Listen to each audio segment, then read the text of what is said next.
In this video, I'm going to show you how you can use our NVR in a compatible camera that features the smart detection features and set them up using the web interface for the NVR. Here you can see I'm on the login interface for my NVR. I can type in my username and the default password. I'm going to go ahead and do that and click the login button. It's going to take me to the management interface for my NVR. I have a couple different options here. In order to set up smart detection, I'm going to go under the AI section of my NVR's web interface. That's going to bring me into the smart search features here at the top. Now this is going to be searching if we had any of these rules or parameters set up on one of our cameras. In order to set up smart detection, we have to go under the parameters portion of the AI menu. So we're going to click that. It's going to open up, and here we can see Smart Plan, Face Detection, IVS, People Counting, and Heat Map. Smart Detection is the IVS, and to enable it, first we have to go under our Smart Plan and enable the IVS rules. We can do that by clicking the light bulb icon here. It's going to enable this, and note you can only have either face detection or your smart detection rules enabled at any given moment. So now we have to scroll down our page here to apply our settings and click OK.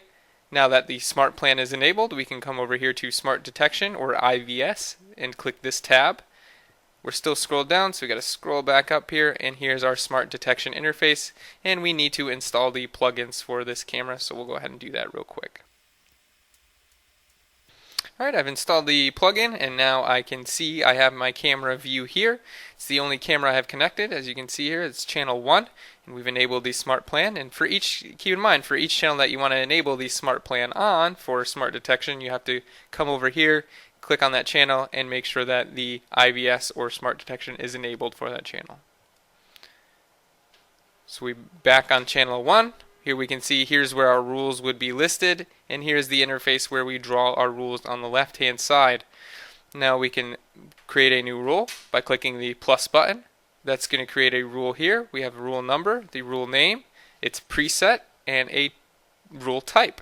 We can also remove this rule if we don't want it here. So now we have this tripwire rule set up. We can double click on the name to rename it, or we can double click on the type to change it to a different one. So now I'm going to leave this as a tripwire rule. I've got it set up. I've named it rule 1. I'm just going to leave it as the default name, and it's enabled. So I want to go ahead and draw this rule. Like I said, I'm just going to draw on the right hand side of my camera here, and we can see the two arrows on the side there showing that it cares about both directions.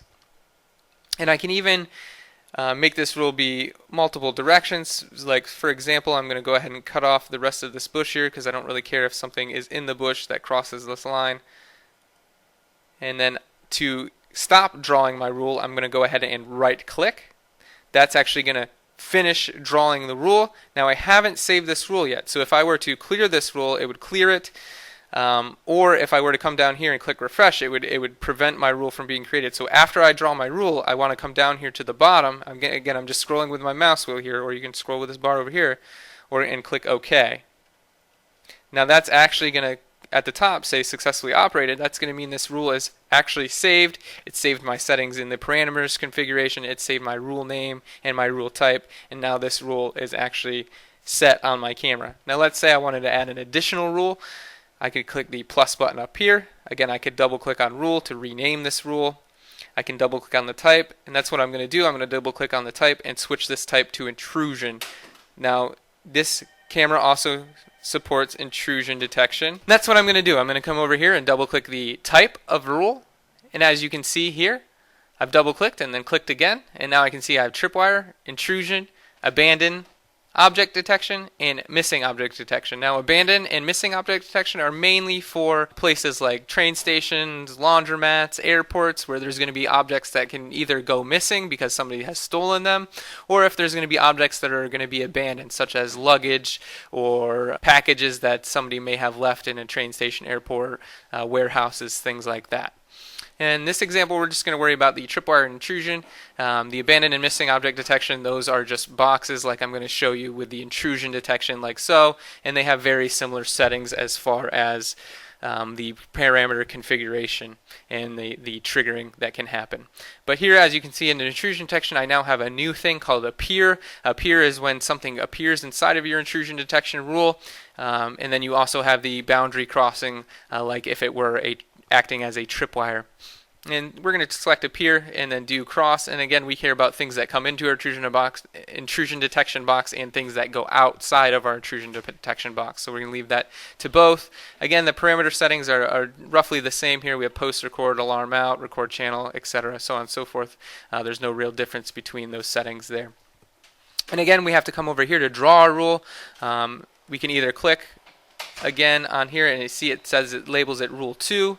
So we want to make an intrusion detection box on the left side of our camera view here. And again, this is going to be an intrusion detection box. You can't draw just one line. It will automatically finish the square for you when you create the rule.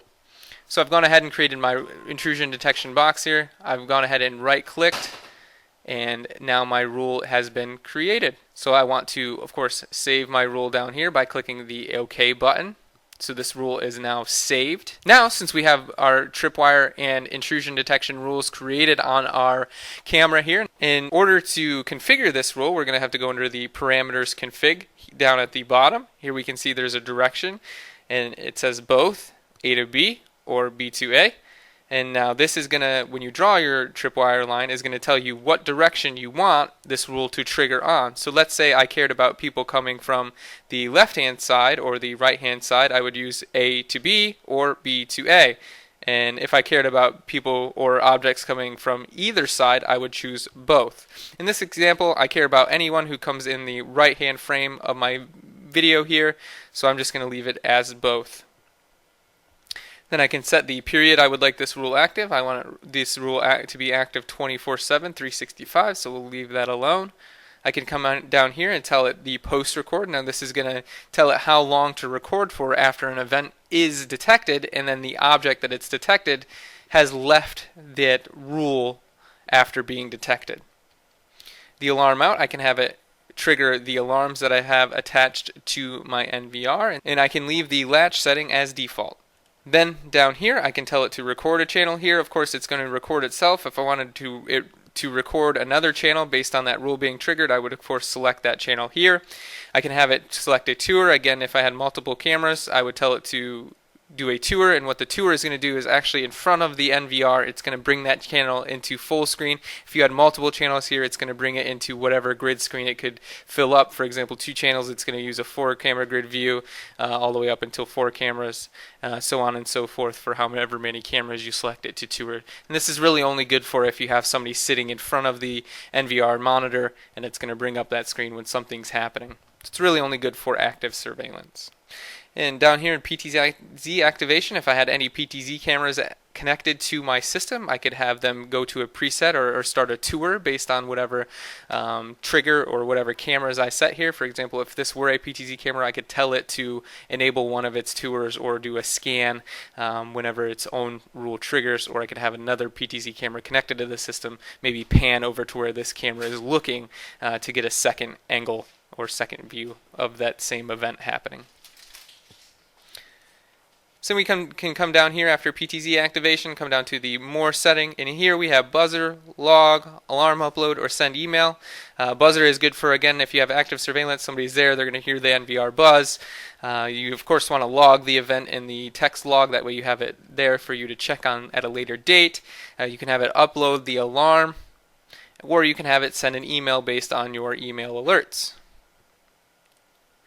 Now we want to make sure that this camera is actually recording these smart detection rules as they trigger. So in order to do that, we're going to go to the top left-hand side of our web interface here. We're going to click. It's going to bring down a menu. Then this menu is accessible again by clicking the management button at the top left.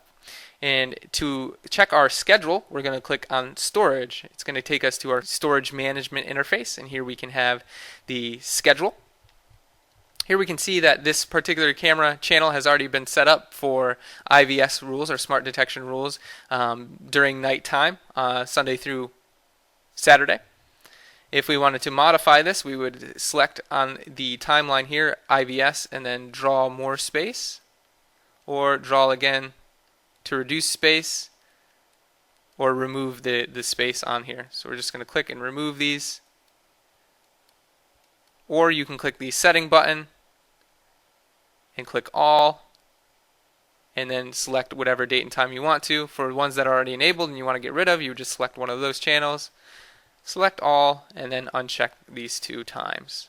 Now we have our storage enabled after setting up our 2 rules, making sure our rules are enabled, and setting our schedule and making sure that that's saved. Now we can go ahead and check on our rules. Now to get out of here, we can either click the display desktop icon here at the top right hand side, or we can simply close out of these 2 tabs. Now we can click the live view, and we've already installed our plugin here, so we're going to pull in our camera to the first thing, and you can see it has the rules listed here on our camera, and we can see that that van coming through here was able to trigger our rule 2. And again, that also triggered our rule on the left here, that car that went by. Now we want to check on these rules and make sure that they're actually recording based on the schedule that we've chosen. Again, so you can see that it's triggering these rules. You can see that it's tracking these objects with that green rectangle. So we're going to go under live. We can close out of this, or we can again click this monitor button up here at the right hand side. So we'll just do that to get back to the main menu and go to playback. Now playback is where we're going to actually see these rules having been triggered, and you can slightly see them down here. You see that little blue speck here, and that's because we had continuous recording going on, and then we had rules overlaid on top of that continuous recording, and we can see that reflected here on our timeline. Now let's say we didn't want to see all of our regular recording and we just want to see when our IVS rules were triggered. We can of course uncheck regular recording and see here that we have the IVS rules that just triggered here at about 4 p.m.